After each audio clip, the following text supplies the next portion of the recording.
I thought I was just grieving. I didn't know I was being robbed by my own children.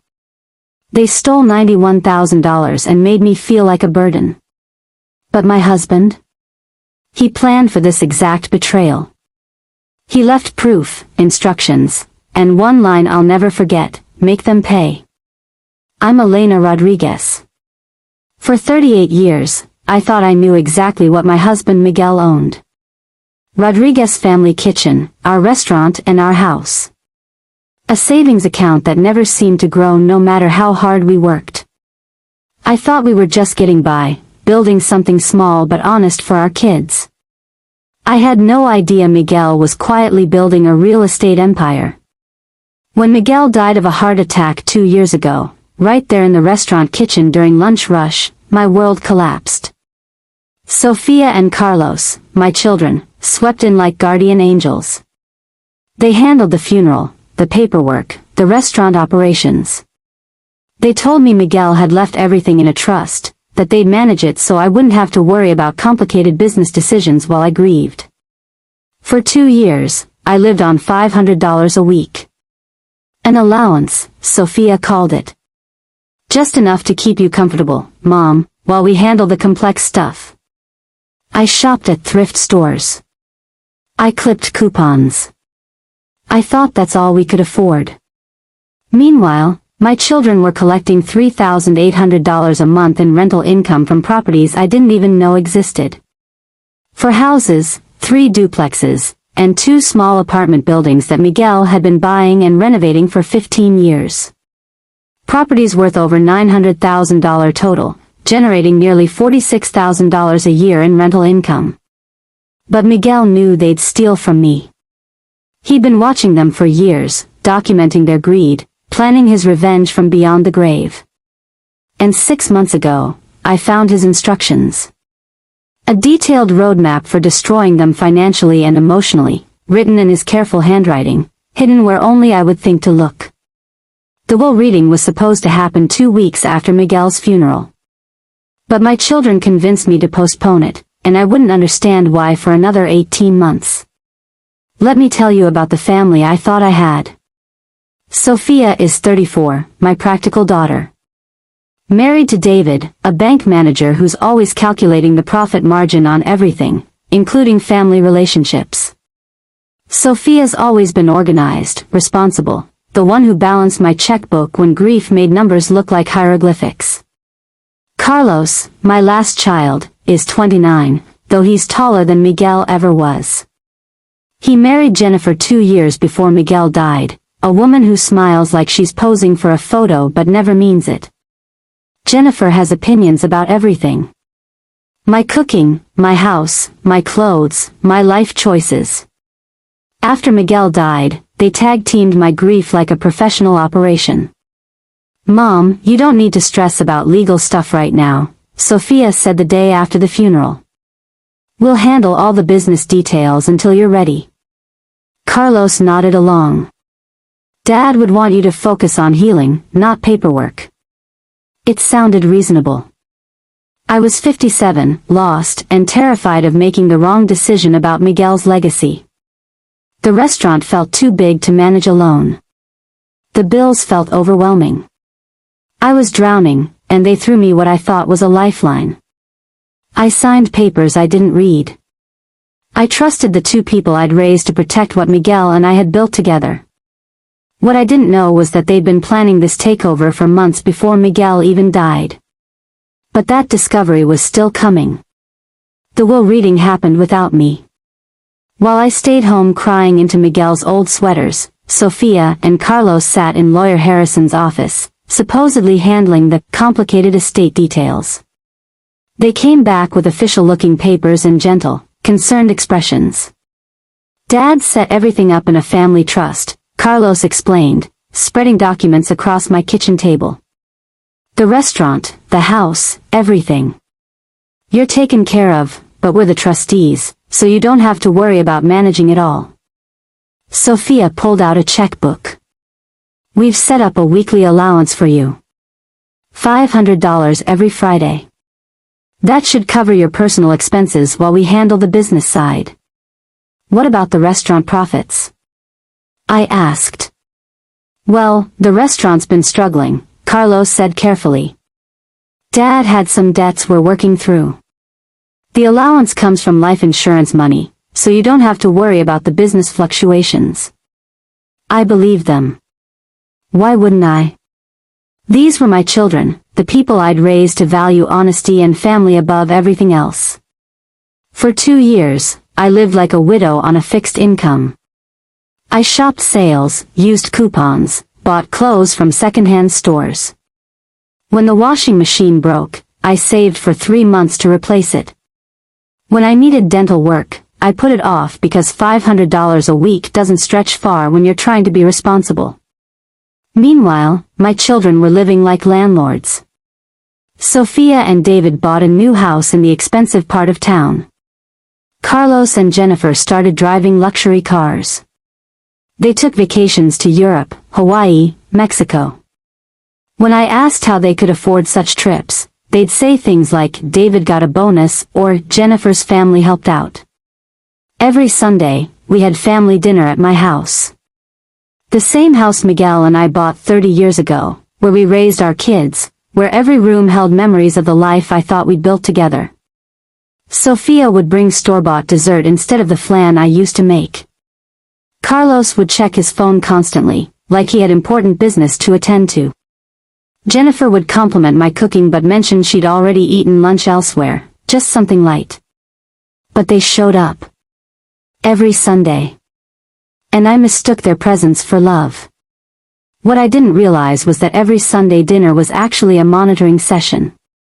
They were watching me for signs of suspicious behavior, making sure I wasn't asking too many questions about money or properties. But I was about to start asking the right questions. The unraveling began on a Tuesday morning in March. I'd been feeling useless, like I was living someone else's life. The restaurant that Miguel and I had built with our hands felt foreign to me now. Carlos ran it like he owned it, making changes I didn't understand, hiring people I'd never met. I decided to visit Mr. Harrison, the lawyer who'd handled Miguel's will. Not to cause trouble, just to understand what Miguel had actually written about the restaurant and our future. Mr. Harrison seemed surprised to see me. Mrs. Rodriguez, I haven't heard from the family since we settled the estate. How can I help you? I just want to read Miguel's will myself, I said. My children have been managing everything, but I'd like to understand his exact wishes. Mr. Harrison's eyebrows rose. Mrs. Rodriguez, there was no trust. Your husband left everything directly to you. The restaurant, your house, and all his other properties. My heart stopped. Other properties? He pulled out a thick file. Yes, your husband owned quite a bit of real estate. Let me see, 4 rental houses, 3 duplexes, and 2 small apartment buildings. All generating rental income.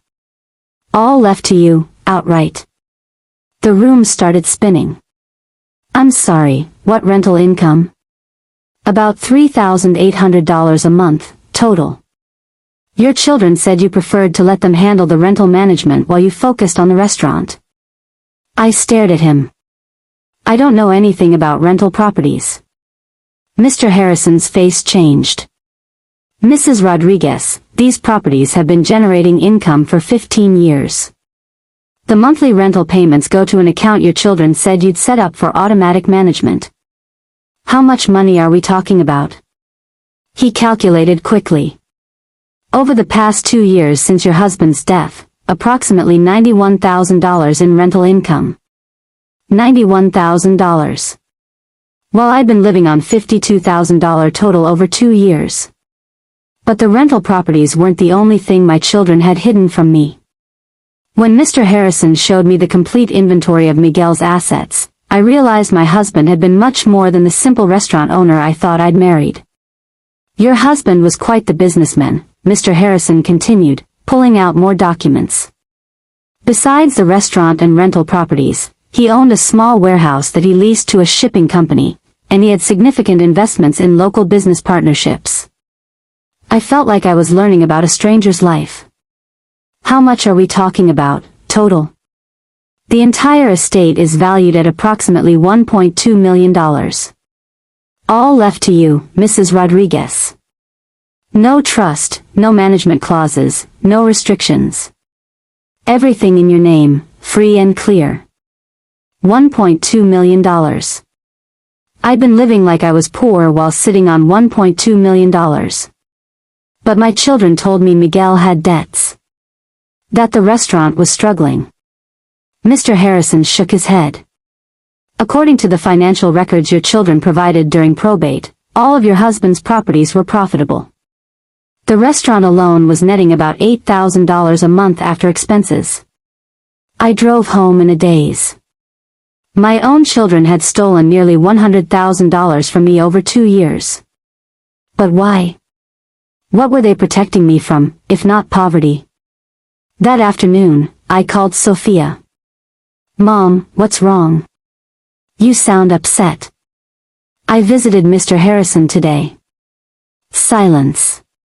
Then, carefully, why would you do that? Because I wanted to understand what Miguel actually left me. Imagine my surprise when I learned about the rental properties. Mom, we've talked about this. Those properties are complicated to manage. We've been handling them so you don't have to worry. By keeping all the rental income? We've been saving it for you. Building up your nest egg. In accounts I don't know about? More silence. Sophia, I want to see every bank statement, every rental agreement, every penny that's come in from those properties. Mom, I think you're getting confused. Maybe we should sit down this weekend and go over everything together. I'm not confused, Sophia. I'm angry. I hung up and immediately called Carlos. Carlos, I know about the rental properties. Mom, what rental properties? The 4 houses, 3 duplexes, and 2 apartment buildings that your father left me. The ones generating $3,800 a month that you've been pocketing. Mom, I think there's been some miscommunication. Those properties barely break even after maintenance costs. Then show me the books. It's complicated, Mom. There are tax implications, repair costs, vacancy allowances. You wouldn't understand the accounting. Try me. Mom, are you feeling okay? This obsession with money isn't like you. Maybe you should talk to someone about your grief. They were gaslighting me. My own children were making me feel crazy for wanting to understand my own finances. That night, I did something I hadn't done since Miguel died. I went into his home office and started looking through his old files. What I found there changed everything. Miguel's office was exactly as he'd left it. Carlos and Sophia had cleaned out his restaurant office, but they'd never touched his home workspace. His old filing cabinets, his desk drawers, his closet full of business records. I started with the filing cabinet marked Properties. Inside, I found rental agreements, tenant applications, maintenance records, and bank statements dating back 15 years. Miguel hadn't just owned rental properties, he'd been a meticulous landlord. Every rental agreement was in his handwriting.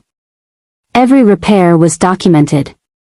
Every tenant screening was thorough.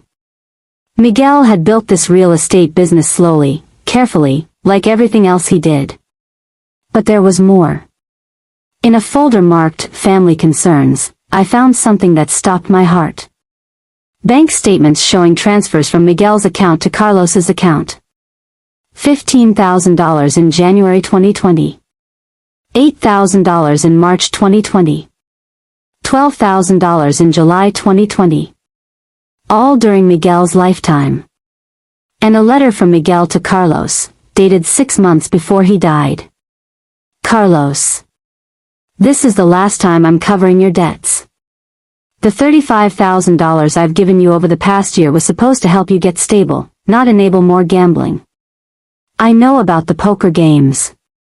I know about the sports betting.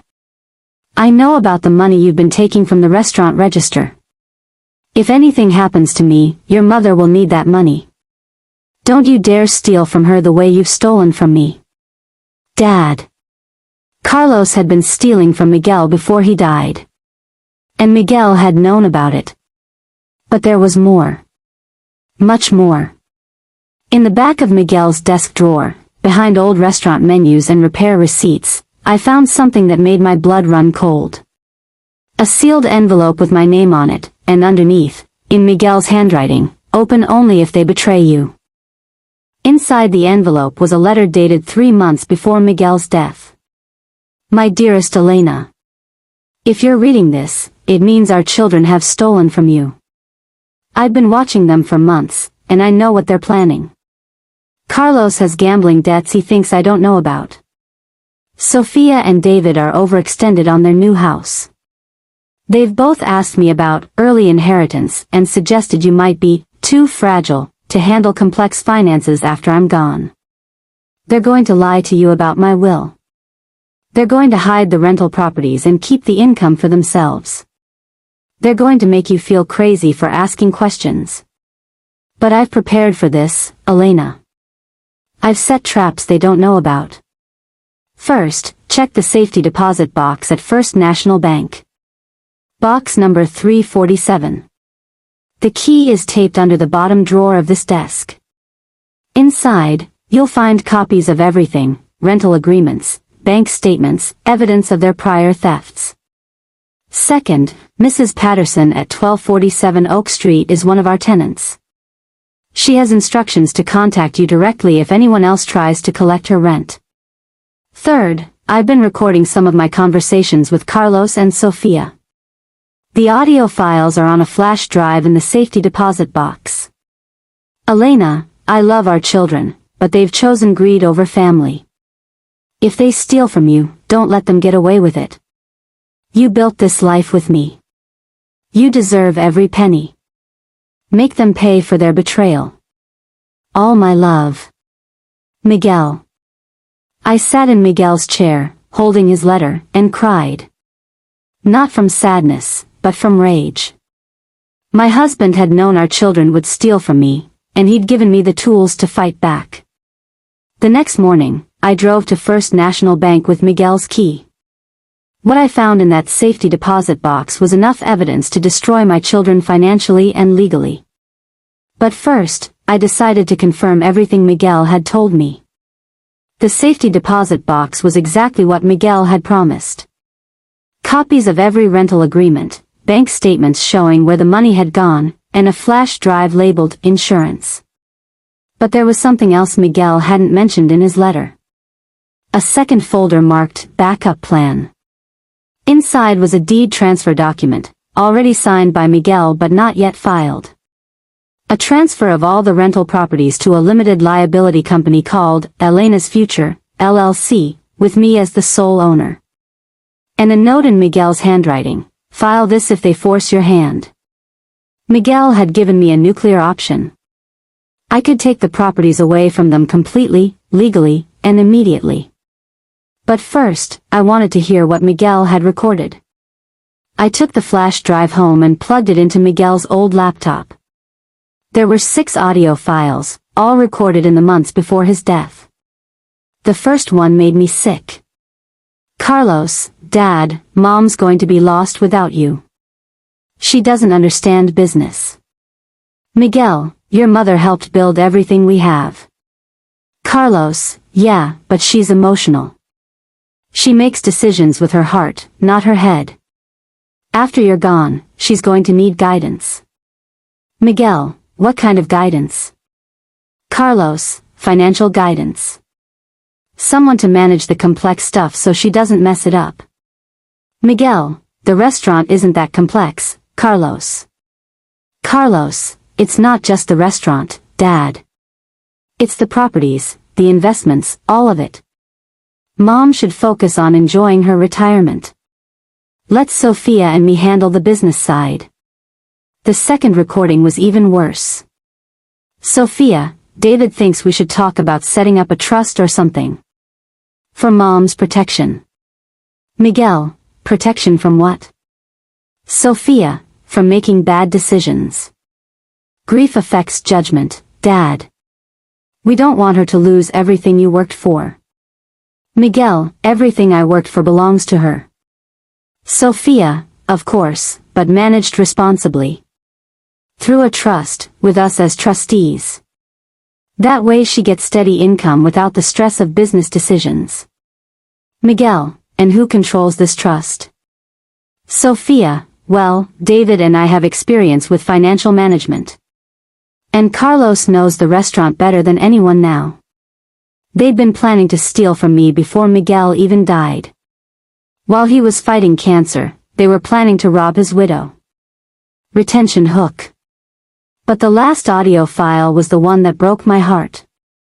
And it told me exactly how to break theirs. The final recording was Miguel confronting them both together. Miguel, I know what you're planning. Sophia, Dad, what are you talking about? Miguel, the trust.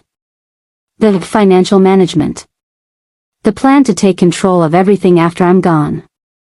Carlos, we're trying to help Mom. Miguel, by stealing from her? Sophia, we would never steal from Mom. Miguel, Carlos, you've already stolen $35,000 from me in the past year. Sophia, you've been asking about early inheritance for 6 months. You think I don't see what this is? Carlos, Dad, I can explain the money. Miguel, don't. Just listen. When I die, everything goes to your mother. Not to a trust. Not to you. To her. If you steal from her, if you lie to her, if you make her feel like she's crazy for asking questions about her own money, I will find a way to make you pay for it. Sophia, Dad, you're being paranoid. Miguel, maybe. But I'm also being prepared. And if you betray her, you'll discover just how prepared I am. The recording ended there. Miguel had tried to warn them. He'd given them a chance to choose love over greed. And they'd chosen greed anyway. Now it was time for them to learn about consequences. That Sunday's family dinner was going to be very different. Because I was done playing the role of the confused widow. It was time to play the role of the woman who'd learned what they'd really stolen from me. Sunday arrived like any other. Sophia brought store-bought pie. Carlos brought his phone. Jennifer brought her fake smile. I brought Miguel's evidence and 2 years of accumulated rage. We sat around the table Miguel had built by hand 30 years ago. I served his favorite meal, carnitas with Spanish rice and refried beans. We made small talk about weather and work and weekend plans. Then I cleared the dishes and sat back down. I have some things to share with you all. Sophia looked up from her phone. What's that, Mom? I placed Miguel's letter on the table, along with bank statements from the safety deposit box. I found your father's insurance policy. Carlos frowned. What insurance policy? The one where he documented everything you've stolen from me over the past 2 years. The room went silent. I know about the rental properties. All 9 of them. I know about the $91,000 in rental income you've pocketed. I know about the gambling debts, Carlos. I know about your financial problems, Sophia. I know about the trust that never existed. Jennifer started to speak, but I held up my hand. I'm not finished. I also know about your conversations with your father before he died. The ones where you planned to steal from me while he was fighting cancer. I pulled out my phone and played 30 seconds of Carlos talking about managing my emotional decisions. Sophia's face went white. Mom, you're taking that out of context. Am I? Let me play the part where you discuss making me feel crazy for asking about my own money. Carlos reached for the phone, but I pulled it back.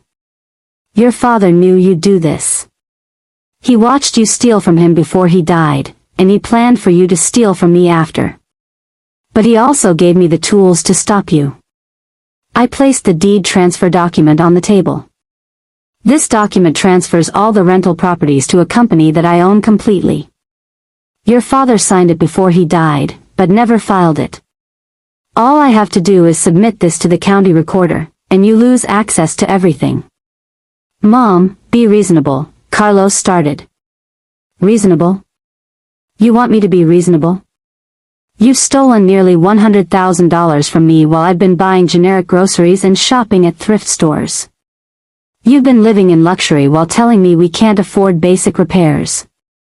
And you want me to be reasonable? Sophia tried tears. We love you, Mom. We were protecting you. From what? From my own money? From my own husband's legacy? From the life he built for me? Jennifer finally found her voice. You can't punish your own children like this.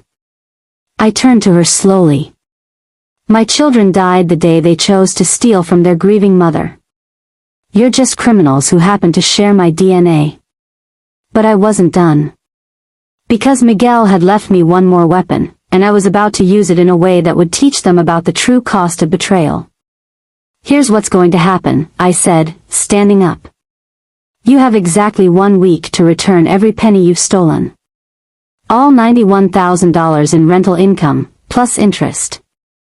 Mom, we don't have that kind of cash available, Carlos said desperately. Then you'll sell whatever you bought with my money. The cars, the vacation property, the investments. I don't care what losses you take. That's not fair, Sophia protested. Market conditions are terrible right now. Fair? I laughed. You stole from a widow for 2 years and you want to talk about fair? We'll pay you back gradually, Carlos offered. Monthly payments, with interest. No. 1 week. Full payment. Or I file this deed transfer and take the properties away from you completely. And if we pay you back? Sophia asked quietly. Then you get to keep your freedom. Because if you don't pay me back, I'm also pressing criminal charges for elder financial abuse. And I'm evicting every one of your tenants so you lose all future rental income. The silence that followed was deafening. You're our mother, Sophia whispered. And you're thieves, I replied. Miguel always said family is about who shows up for you when it matters. You showed up to steal from me. I'm showing up to stop you. They left without another word. No goodbye hugs, no promises to do better. Just silence and the sound of car doors slamming in my driveway. The week that followed was the most satisfying week of my life. But what happened next taught me something about the difference between revenge and justice. Monday morning, my phone started ringing. Mom, we're liquidating assets, Sophia said. But some of these investments will take time to sell. You have 6 days. Mom, please. David might lose his job if this comes out. His bank has strict policies about family financial irregularities. You should have thought about that before you stole from me. Tuesday, Carlos called crying. Mom, Jennifer left me. She said she can't be married to someone who steals from their own mother. Smart woman. The restaurant's been struggling since you stopped coming in. Customers are asking about you. That's because it was never just your father's restaurant, Carlos. It was ours. Mine and his. You were just the hired help. Wednesday, I got a call from David. Mrs. Rodriguez, I want you to know that I didn't know the full extent of what Sophia was doing. But you knew she was doing something. Yes. But I thought it was just family helping family. By lying to me? By hiding money from me? I'm sorry. I really am. Thursday, I received a bank transfer notification. $45,000 from Sophia and David. Friday afternoon, another transfer. $48,000 from Carlos. They'd done it. Every penny, returned with interest. But I wasn't satisfied. Because returning stolen money isn't the same as undoing the betrayal. Saturday morning, I made a decision that surprised even me. I was about to turn my private family drama into very public consequences. But first, let me tell you what I did with my newfound honesty. I drove to the restaurant Saturday morning. My restaurant. The place Miguel and I had built with our hands and our dreams. Carlos was behind the counter, looking exhausted. The lunch rush was light, much lighter than it used to be. "Mom," he said nervously. "We transferred the money. Both payments went through." "I know. So we're okay now?" I looked around the restaurant. The booths Miguel and I had reupholstered. The kitchen where he'd died. The walls covered with photos of our family, back when we were actually a family. "No, Carlos. We're not okay. But you got your money back." "I got my money back. But I didn't get my children back. Because the children I raised would never have stolen from me in the first place." I pulled out the deed transfer document. "I'm filing this Monday morning." "Mom, no. We paid you back. You returned what you stole. That's not the same as undoing what you did. Please, Mom. This will ruin us. You ruined yourselves the day you decided to steal from your grieving mother." I walked out of the restaurant and drove straight to the courthouse. I filed the deed transfer that afternoon. By Monday morning, I owned all 9 rental properties through Elena's Future, LLC. Carlos and Sophia had no legal claim to any of them. But I wasn't done. Tuesday morning, I called a meeting with all the tenants. I met them in the community room of the largest apartment building. "I'm Elena Rodriguez," I told the group of 15 people. "I'm the owner of your rental properties. For the past 2 years, my children have been collecting your rent and keeping it for themselves, while telling me I was too poor to afford basic necessities." Mrs. Patterson, the tenant Miguel had mentioned in his letter, stood up. "Mrs. Rodriguez, I tried to call you several times. Your son told me you were too sick to handle phone calls." "I was never too sick, Mrs. Patterson. They were keeping us apart so I wouldn't know they were stealing your rent money." A younger tenant raised his hand. "Are you going to raise our rents now?" "No. I'm going to lower them. All of you have been paying fair prices to criminals. Now you'll pay fair prices to someone who actually owns these properties." I reduced everyone's rent by $50 a month, effective immediately. But the real satisfaction came 3 weeks later, when I discovered the long-term consequences of my children's choices. And it taught me that sometimes the best revenge is simply letting people live with what they've created. 3 weeks after I filed the deed transfer, Sophia called. "Mom, we need to talk." "About what?" "David lost his job. His bank found out about the financial irregularities. They said his family's legal troubles made him a liability." "I'm sorry to hear that." "Are you?" "Because you could fix this. You could tell them it was all a misunderstanding." "But it wasn't a misunderstanding, Sophia. You stole from me for 2 years. We paid you back. You returned money you stole. That's not the same thing. What do you want from us, Mom?" "I want you to learn to live with the consequences of your choices. Just like I had to learn to live with mine." A week later, Carlos called. "Mom, I'm losing the restaurant." "What do you mean?" "I can't make the lease payments without the rental income we were using to supplement things. The restaurant alone doesn't generate enough profit." "Then maybe you should have thought about that before you spent my rental income on gambling and luxury cars." "Mom, please. This restaurant is Dad's legacy. Dad's legacy was honesty and hard work. You're neither. What am I supposed to do?" "Get a job, Carlos. Learn to live within your means. Figure out how to be honest. I can't afford my mortgage without the restaurant income. Then sell the house you bought with my money and buy something you can actually afford." "Mom, I have kids. Where are we supposed to live?" "You should have thought about your kids before you stole from their grandmother." 2 months later, something happened that I never expected. It taught me the difference between punishment and justice, and it changed how I thought about family forever. I was at the restaurant, my restaurant now, since Carlos had to give up the lease, when a young woman walked in.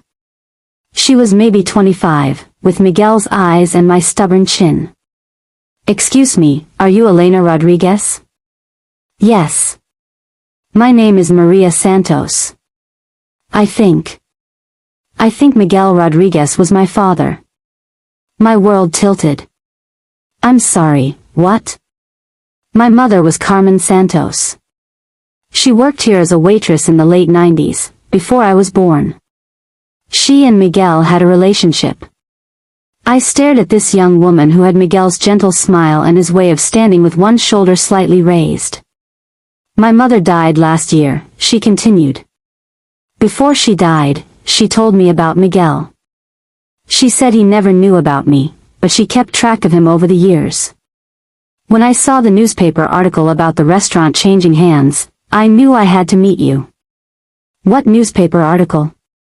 "About you taking over the restaurant after your children's financial crimes." It mentioned Miguel's name. I invited her to sit down. She pulled out a folder of documents, letters from Miguel to her mother, photos of them together, a birth certificate listing Miguel Rodriguez as the father. "I don't want anything," she said quickly. "I just wanted to know about him. What kind of man he was." I looked at this young woman, Miguel's daughter, and felt something I hadn't expected. Not anger, but curiosity. "He was a good man," I said. "He would have loved knowing about you." Maria's eyes filled with tears. "Really?" "Miguel always wanted more children. He used to say Carlos and Sofia grew up too fast." We talked for 2 hours. Maria was a teacher, working with special needs children. She'd never married, never had children of her own, but spent her career taking care of other people's kids. She was kind, thoughtful, nothing like the children I'd raised. When she left, she hugged me like I was actually her stepmother instead of a stranger she'd just met. "Thank you for telling me about him," she said. "Maria," I called as she reached the door. "Would you like to come for dinner Sunday? I could show you some of Miguel's photos, tell you more stories about him." Her smile was radiant. "I would love that." That Sunday dinner changed everything. Not just for me, but for my understanding of what family really means. And it led to a decision that would reshape everything Miguel had built. Maria came to dinner with flowers and homemade flan, Miguel's favorite dessert, though she didn't know that when she made it. We sat at the same table where Miguel and I had shared thousands of meals, where I'd helped Carlos and Sofia with homework, where we'd celebrated every birthday and holiday. But this felt different. This felt like family. "Tell me about his dreams," Maria said. "What did he want to build?" I told her about the restaurant, about how Miguel believed food brought people together. About the rental properties, how he wanted to provide affordable housing for working families. About his plan to eventually start a scholarship fund for kids who wanted to go to culinary school. "That sounds beautiful," she said. "Did he ever get to start the scholarship fund?" "No. He died before he could make that happen." "What about now? Could you start it?" I looked at this young woman who'd inherited Miguel's generous heart along with his eyes. "Maybe we could start it together." 6 months later, the Miguel Rodriguez Memorial Scholarship had funded culinary school education for 12 students. Maria had moved back to town and was helping me run both the restaurant and the rental properties. We discovered that Miguel's rental properties weren't just about income, they were about community. He'd kept rents affordable, helped tenants when they struggled, maintained the properties beautifully. We continued his approach, treating tenants like neighbors instead of profit centers. Carlos and Sofia called occasionally, tentatively reaching out. Carlos had gotten a job as a line cook at another restaurant, slowly rebuilding his life. Sofia and David were in counseling, trying to save their marriage and their integrity. I answered their calls but kept them at arm's length. trust had to be earned, and they had years of work ahead of them. But Maria and I had family dinners every Sunday. We'd cook Miguel's favorite meals and talk about his dreams, his gentleness, his way of seeing possibility in everyone. One Sunday evening, as we were planning the next scholarship recipients, Maria said, "Do you think he would be proud of what we're doing?" I thought about Miguel, my generous husband who'd loved quietly and built things that helped people.